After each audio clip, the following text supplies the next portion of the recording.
Hi, I'm Brittany Smith. I'm a dietitian with Ohio Health. Today I'm going to be talking to you about the full liquid diet.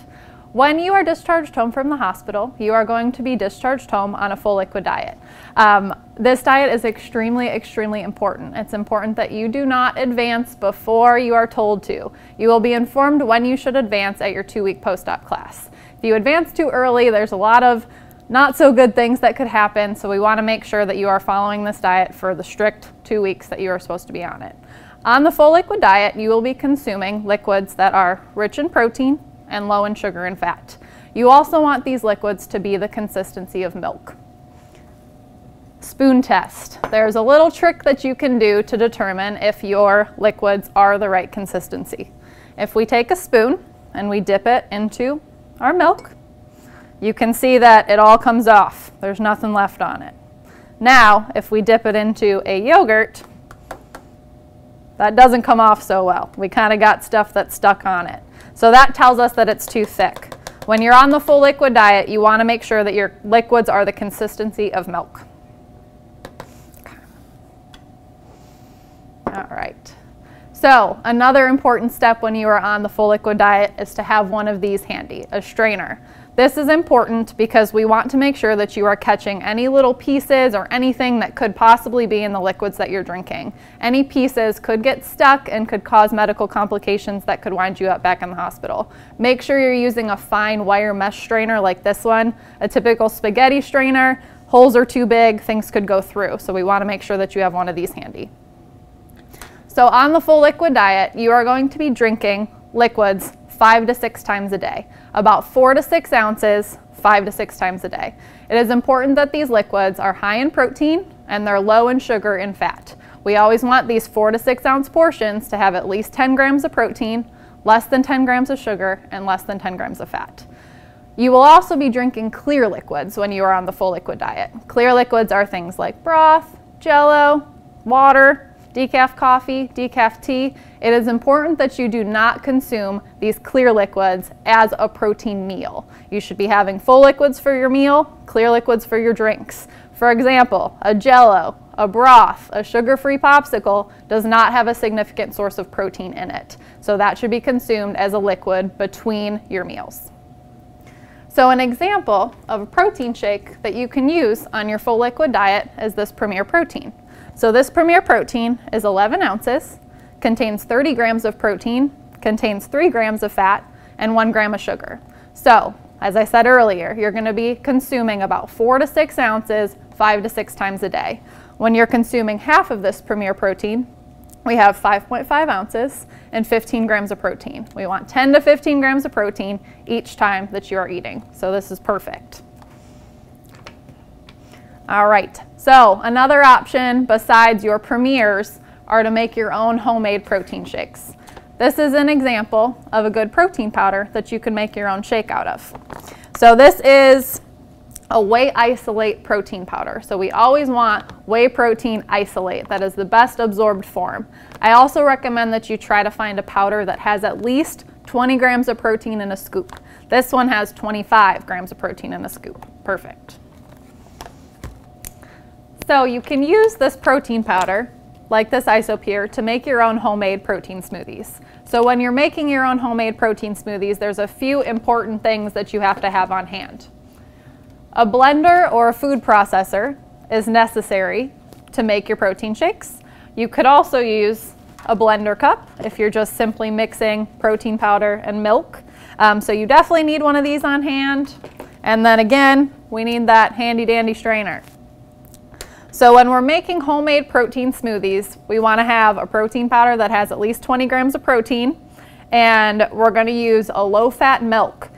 Skim milk, 1% milk, lactose-free milk, or a light soy milk are all okay to be making your protein shakes with. So when you're making a protein shake, we would put our milk in, we'd put our powder in, and then you could add 1 to 2 flavor agents. Some flavor agent possibilities are things like these sugar-free Turani syrups. There's tons of flavors of these, so you can really make whatever kind you like. Or you could use flavor extract. So this is a coconut flavor extract. You can make a really delicious shake with this. So we would combine our milk, our protein powder, our flavor add-ins in this little blender cup, put it on, blend it up really good, make sure you've gotten all the powder dissolved and whatnot. And for safety, we're going to use that strainer and we're going to pour our shake through our strainer to make sure that there are no bits, pieces, seeds, nothing left in that shake. And then again, you're going to drink about 4 to 6 ounces at a time. To just go over what I said earlier, we want to make sure that every 4 to 6 ounce portion has 10 to 15 grams of protein, has less than 10 grams of sugar, and less than 10 grams of fat. So now I'm going to show you how to make a couple different shakes. The first one that I'm going to demo is a peanut butter and jelly shake. Sounds pretty delicious. So for this peanut butter and jelly shake, we're going to start out with a 1/2 cup of skim milk. Again, like I said earlier, you could use light soy milk, you could use lactose-free milk if you have a lactose sensitivity. So I am taking 4 ounces of this skim milk and we're going to add it into our cup. Next, we're going to add some light Greek yogurt. This Dannon Light and Fit Greek is a really good one. We got no fat in here, 7 grams of sugar, 12 grams of protein, so it meets all those guidelines we were talking about earlier. But as we demonstrated with the spoon test earlier, this is not appropriate to just eat right out of the carton. We got to thin it down, make it into a protein shake. So we're going to add 1/2 cup of that Greek yogurt. A little container is a little bit more than 1/2 cup, but you could just throw the whole thing in. Okay, so we're going to put that yogurt in there. And I'm using Greek yogurt because Greek yogurt does have more protein, but we want to make sure that it's a light Greek yogurt because light Greek has less sugar. Okay. All right, so next I'm going to add some sugar-free preserves. These are sugar-free blackberry preserves and they are seedless. Make sure that if you're getting preserves, it's seedless. Because if we do, even if we're going to blend and strain this, seeds are very small, they could go right through the strainer. So we're going to add a teaspoon of these sugar-free preserves.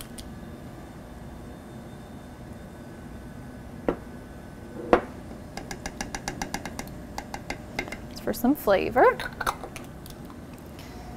And then we're going to add 2 tablespoons of peanut butter powder. There's a lot of different brands out there. There's PB2, there's PB Fit. Essentially what this is peanut butter with all the oil taken out, so you kind of have a peanut butter flavored protein powder. And there's 6 grams of protein in 2 tablespoons. So we're going to go ahead and put in our 2 tablespoons of our peanut butter powder. And then we're going to put our lid on and we're just going to give it a little shake and give it a blend.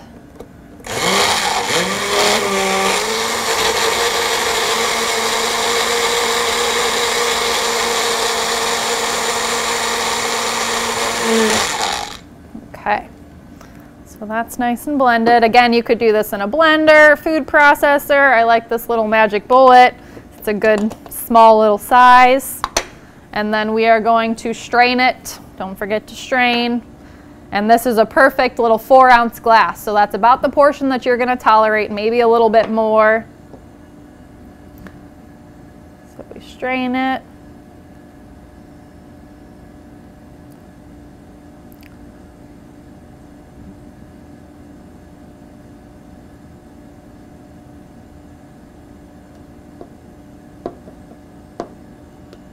And there is our little peanut butter protein shake. So it doesn't have to be that complicated. There's easier options if you don't want to go through all that effort. It can be as simple as adding protein powder and milk to a shaker cup like this. So here I have 8 ounces of milk, pouring it into our shaker cup. And we're going to go back to that protein powder I showed you guys earlier. And we're going to put 1 scoop is equivalent to 25 grams of protein. So we're going to take 1 scoop and we're going to add it into our milk.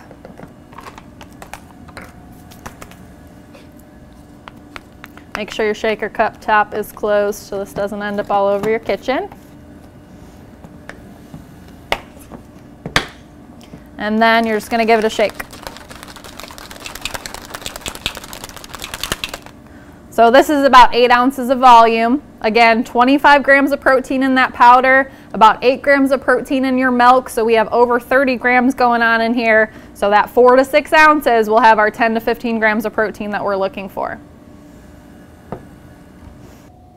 Sometimes after surgery, your taste may change. People often lose their preference for sweet, as crazy as that may be.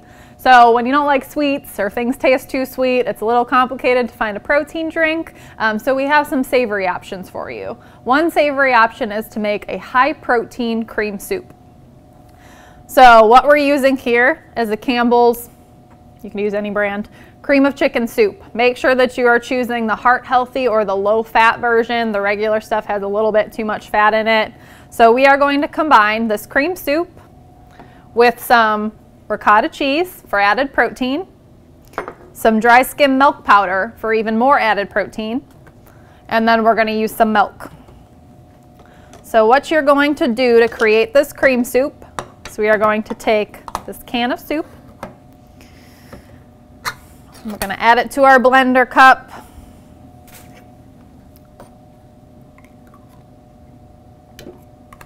And it's important that you don't eat this soup just as is. Again, it can have some little chunks and pieces in it. And it's also, if we look at that spoon test, way too thick. Even when you cook it, still a little too thick.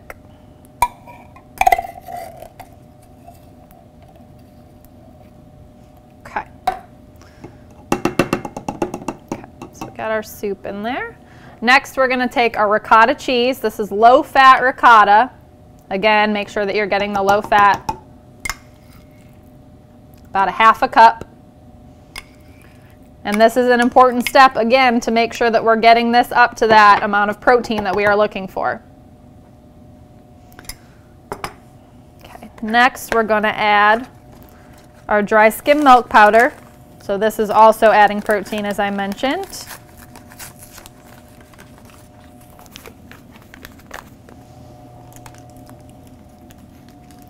Couple tablespoons.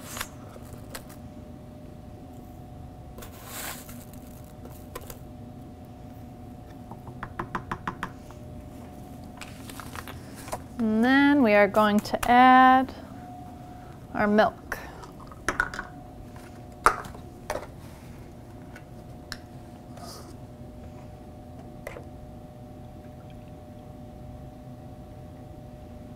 Using the low-fat milk again for this.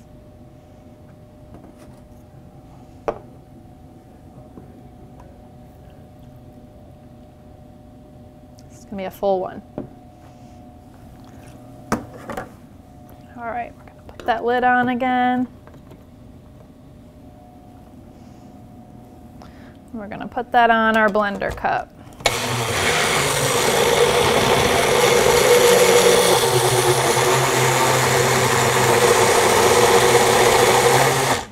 Recommend taking it off, shake it a little bit, make sure that we got all those little chicken chunks that are in there down to the bottom.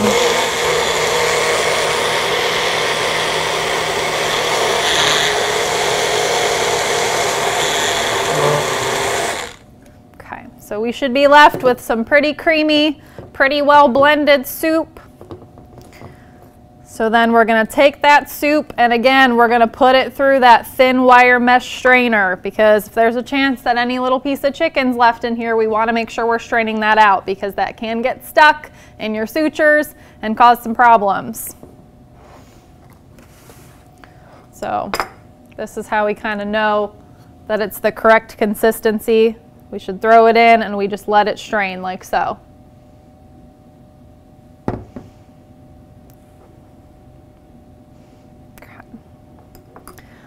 Then you would proceed to heat it up nice and slowly. We don't want anything that we put in there to curdle up, but that's our savory option. At the end of the day, your goal is to consume 60 to 80 grams of protein while you are on this diet. If you're making your own homemade protein smoothies or making your own homemade cream soup, make sure that you are thinning it out, blending, and straining. We want to make sure that everything's nice and thin, the consistency of milk. If you have any questions, please don't hesitate to call your dietitian, or you can reach any one of our dietitians at 614-566-2700. We're always here to help. Thanks. Bye-bye.